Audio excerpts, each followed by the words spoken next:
Have you ever felt this deep, quiet ache? You know, like you've earnestly tried everything you've meditated, maybe gone on retreats, read stacks of books, done all the recommended healing practices. Mm-hmm. But despite all that sincere effort, deep down, something still hurts. Yeah. Or just feel stubbornly off. Exactly. It's Okay. not necessarily feeling broken, but maybe, I don't know, something unseen or unheard inside. It's a really common experience, that feeling. Maybe you've been, chasing calm, pursuing peace, only to find, well, a kind of emotional numbness instead. Or you've genuinely tried to let go of things you know aren't serving you, but you feel this relentless, kind of undeniable pullback into the very same old patterns. Right. And that leads to that persistent, frustrating question just hanging there. Why doesn't anything really change? That exact feeling, that struggle, it's precisely where the book we're diving into today begins. It's titled The Buddha's Lost Art of Gam Ru and the Three Natures. Okay. And our mission for this specific deep dive, well, it isn't to unravel all the core teachings in the book just yet. Not yet. Think of this more like exploring the entrance, the trailhead, the foundational stuff presented right at the very beginning. Mm-hmm. We're going to look at the author's really personal journey that led him to write the book, a powerful message from his teacher, and that really striking message on the back cover that might just speak right to your own experience. It's about getting the context right, understanding the promise, the initial landscape this book lays out. Like, why was it written? Yeah, and what's the teacher's intention behind it? And what does it suggest is possible for you, the reader, right from those first few pages? And as you mentioned, this intro material, it strongly hints at a central idea, a core concept the book will explore later, something called Gam Node Ru, Which the book introduces as meaning setting the condition to know. setting the condition to know. Interesting. It is. It's a fascinating concept, hinted at even before the main teachings start. Right. So let's spend this time helping you understand this initial space the book opens up. We'll explore the journey and perspectives presented right at the start.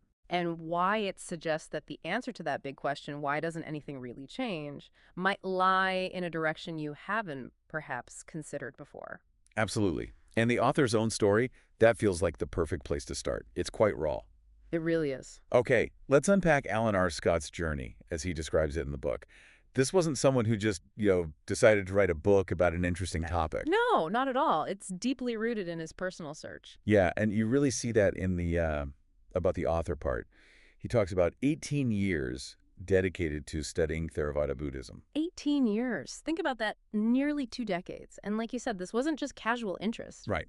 It included serious time practicing as a Buddhist monk. which takes immense discipline, sincere effort, and surely a lot of hope that this path would lead somewhere to lasting peace, real understanding. And yet, despite all that dedication, that disciplined effort, there was this persistent feeling of struggle, of confusion almost. hmm He found that any moments of genuine insight or peace were frustratingly occasional, unpredictable. The book uses this beautiful, kind of poignant metaphor, hmm describing the feeling as trying to find something real and solid, but it felt elusive. Like chasing a firefly through fog. Exactly. That image really resonates, doesn't it? It does. Trying so hard to settle the mind, maybe fighting with thoughts, grasping desperately at those fleeting moments of stillness. And yet nothing truly lasting seemed to take root.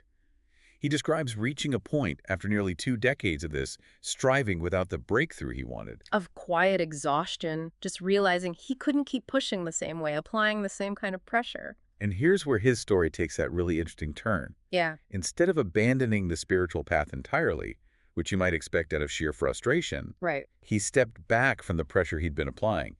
It wasn't turning away from the teachings, but maybe turning back to something more fundamental. That's exactly it. He returned, the book says, not to complex new methods or dense scholarly texts, but to the Buddha's original teachings. Okay. But significantly, he looked at them in small fragments. Key concepts, non-self, the principle of letting go. Recognizing the danger of clinging, understanding the illusion of control, those core That's ideas. exactly. And here's a critical insight he talks about. The key wasn't to overanalyze these profound truths, not to dissect them intellectually. Which is often the default, right? Try to figure it out. Totally. Instead, he just let those truths rest with him. It was a huge shift from that intellectual striving, from trying to figure things out. To simply being present with the truth of these basic principles. And it was from this different space, this different inner condition, that something unexpected happened. The breakthrough he'd been striving for. Yeah, but it arrived, not in the way he might have anticipated at all. How did it happen? Well, the book says it was one day during just a quiet, ordinary visit to a temple. And the crucial part, the book really emphasizes this, is that he wasn't formally meditating. He wasn't trying to make something happen. He wasn't striving. No, he was simply naturally carrying the right inner qualities: stillness, purity, and truth. And from that state. From that state, without any effort or technique, the book describes a quiet rapture rose up from within. Wow. Quiet rapture. Yeah. It wasn't, dramatic or loud or impressive in the way spiritual breakthroughs are sometimes made out to be. Right. But, he writes, it was unmistakably real. That contrast is powerful. Yeah. He highlights what wasn't there. No complicated technique. Just truth and presence. No unnatural goal. Just openness. It was direct, honest, really authentic. And that experience, it became his new compass. Yes, an inner reference point that showed him what was truly possible, maybe what true presence and understanding actually felt like. So it lit the way forward, but it also left him with a question. A lingering question, yeah. Why had the world of spiritual practice he knew made the path seem so complex, so full of forceful techniques, so distant from this simple, direct, honest experience he just had? That raises a really important point, doesn't it? What happens when someone, after years on conventional paths, stumbles onto something that feels profoundly real, Mm-hmm. but it doesn't quite fit the common narrative or the established methods? Well, for the author, the answer and maybe the validation came when he met teaching monk Surafong. Ah, okay. The teacher mentioned in the intro. Exactly. Meeting this teacher was pivotal. The book explains that teaching monk Surafong didn't just understand the author's spontaneous breakthrough. He got it immediately. Yes, but remarkably, he had actually been teaching this very approach, this principle of setting the condition to know, long before they ever met. Wow. So meeting the teacher wasn't about learning something totally new from scratch. Not entirely. It seems it was more about receiving validation and maybe refinement for what the author had already discovered himself through that quiet exploration. So the teacher gave it structure, definition. Structure, definition, confidence, and crucially, the language Gam Nod Ru. Right. And that shared understanding, that shared path, is why the author wrote the book. Pretty much. He describes it as a sincere offering. It comes from the perspective of a fellow practitioner who finally found his footing after a long, hard search. Sharing something he found quietly transformative. Yeah. It's not presented like dogma from on high, but more like guidance from someone who walked that difficult path and found a different way that actually worked for him. What's really fascinating here is how the author's personal journey, that discovery, seems to align so perfectly with the intention of the teacher himself, as described in the book. Yes. Let's shift focus now to that message from the teacher section. Fro Ajahn Sorafong shares his perspective on the book, its purpose. And he doesn't see the book as just, a collection of words or instructions. No, he describes it as a transmission. A transmission. Yeah, of wisdom, of structure, and of love. That word transmission feels really significant, doesn't it? Like conveying something living. It does. And his intention seems incredibly clear Mm. and quite powerful. It is. It's not just for students to intellectually understand Dhamma, the teachings, For them to be free. to be free. He actually calls this work the Book of Liberation. The Book of Liberation. That's quite a title. And he's very direct about it. It says it's not symbolic, but a direct expression of its purpose. So its success isn't measured by how well it's written or how critics receive it. Not in his view, no. It's measured quite simply by how effectively it frees those who engage with it. That practical focus feels really central. It is. For the teacher, liberation isn't some, abstract, far-off spiritual state. It's a practical, observable transformation in a person's everyday life. How they live, how they make choices. Exactly. And critically, how they relate to those fundamental inner forces the book calls the three natures, which seem to drive so much of our experience. The book even mentions his teaching approach, Hmm. that he teaches about these three natures, these core inner impulses, Yeah. even to young children. Yeah, helping them learn to recognize the voice of the good within, to choose wisely based on that inner knowing, and to trust what brings coherence, and peace. It sounds like a kind of foundational inner literacy. That's a good way to put it. And he offers a perspective on, traditional instructions like do good, avoid evil, purify the mind. He says they're noble, essential starting points. Noble, essential, yes, but in his words, not enough. Why not enough? Because, he says, they lack the tools. It lacks the map. And according to the teacher, this is precisely where the book comes in. Exactly. Yeah. He positions it as the missing piece. States directly, this book is the map, the method, the tool. A living manual to restore the natural purity that already exists inside each of us. Powerful stuff. So it's presented as the teacher's direct offering, his message and method, conveyed through the author's experience in writing. Ultimately, for your freedom, for the listener's ability to find that natural purity he talks about. It really sets a high bar for the book's purpose and its potential impact. In that sense of speaking directly to the reader's potential, that practical transformation.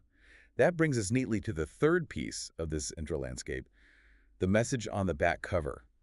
It feels very relatable. Yeah, let's look at what the book asks you, the listener, directly on the cover. It really echoes that opening feeling we discussed. Does it ask, have you tried healing sincerely, but something still hurts or feels fundamentally off inside?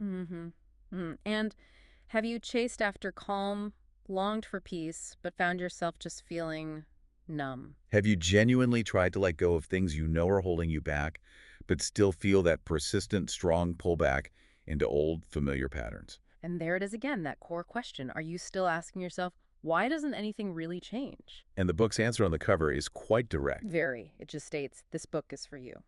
But it doesn't promise quick fixes or another complicated set of instructions. No, instead it offers something simpler, but far more powerful.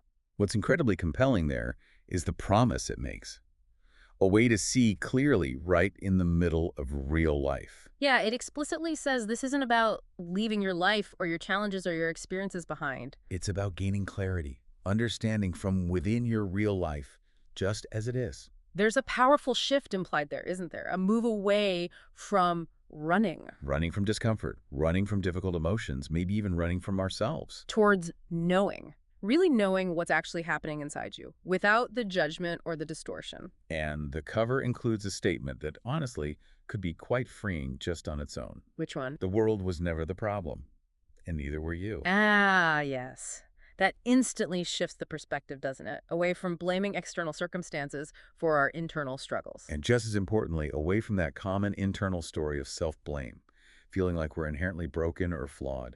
Right. It places the focus back inside, but not in a way that makes you the problem. It suggests the key to understanding, to change, lies within. The final lines on the back cover are intriguing too. This isn't about escape. It's about finding the invisible line. Finding the invisible line. It hints at some kind of inner discernment, doesn't it?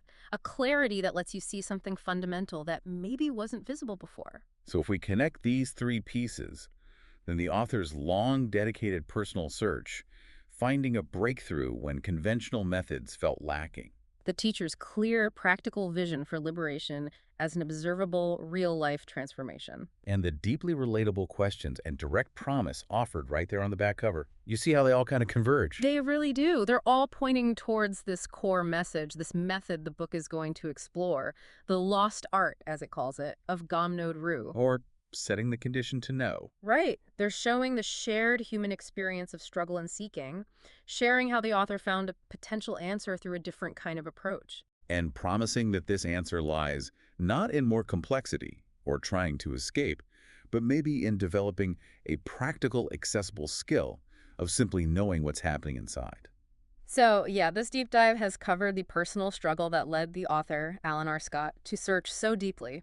The teacher, Frau Ajahn-Surafang's clear intention to provide a practical path to genuine freedom. And that relatable, powerful promise offered to you right on the cover of the book, the possibility of finally seeing clearly, of knowing what's truly happening within, right in the middle of your actual life. The book, again, is The Buddha's Lost Art of Gom Nod Ru and the Three Natures. And based just on this introductory material, it really leaves us with a provocative thought to consider, doesn't it? Which is? Well, if this universal feeling of being stuck, this struggle we all have despite our best efforts, our sincerest intentions, if it's so widespread, could the answer truly be found not in striving harder, not in more complexity, not in trying to escape our lives, but in something much simpler, Hmm. more direct. Could it really be found in learning this lost art? In simply setting the condition to know what's already unfolding inside us, moment by moment? That's where we'll leave this exploration for today. We've really just scratched the surface of what the book introduces here at the beginning. Definitely. Future deep dives will take us beyond these introductory sections, exploring the core teachings and the practical path presented in the subsequent chapters of the Buddha's Lost Art of Gamnodru and the Three Natures.